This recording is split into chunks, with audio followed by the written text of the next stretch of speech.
तो यहाँ कहा जा रहा है the sum of first n odd numbers is n square.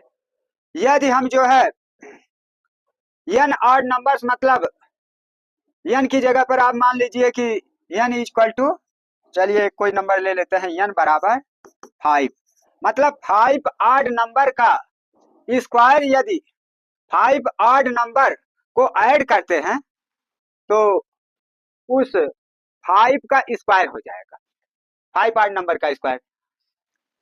तो देखिए 5 ऑड नंबर को हम ऐड कर रहे हैं, तो 5 ऑड नंबर कौन कौन से होंगे? पहला 1 हो जाएगा, प्लस दूसरा 3 हो जाएगा, तीसरा 5 हो जाएगा, चौथा 7 हो जाएगा और पांचवा 9 हो जाएगा। तो 5 ऑड नंबर्स हो गए, 1 3 5 7 9, 5 ऑड नंबर्स हो गए। अब इसको हम ऐड करते हैं।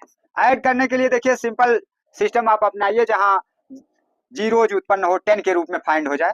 जैसे मान लिया हमने 3 और 7 को एक साथ ऐड कर लिया और 1 और 9 को हमने एक साथ ऐड कर लिया, तो 3 और 7 10 हो गया, 1 और 9 10 हो गया, 10 10 20 हो गया और इसके बाद 5 बच रहा है तो 25 हो जाएगा।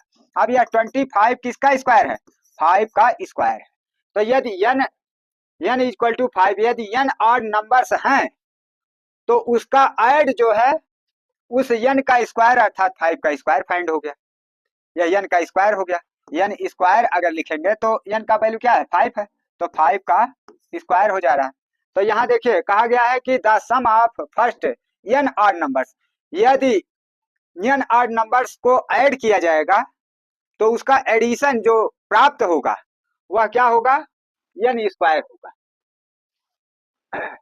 तो इस तरह से यहाँ एक रूल्स के रूप में लिख दे रहे हैं, जैसे 1 plus 3 plus 5 plus dot dot plus n is equal to कितने को होगा? n स्क्वायर के।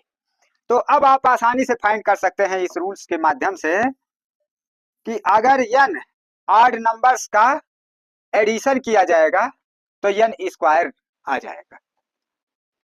तो जैसे 5 ऑड नंबर का एडिशन किया जा रहा है तो 5 का स्क्वायर वैल्यू प्राप्त होगा।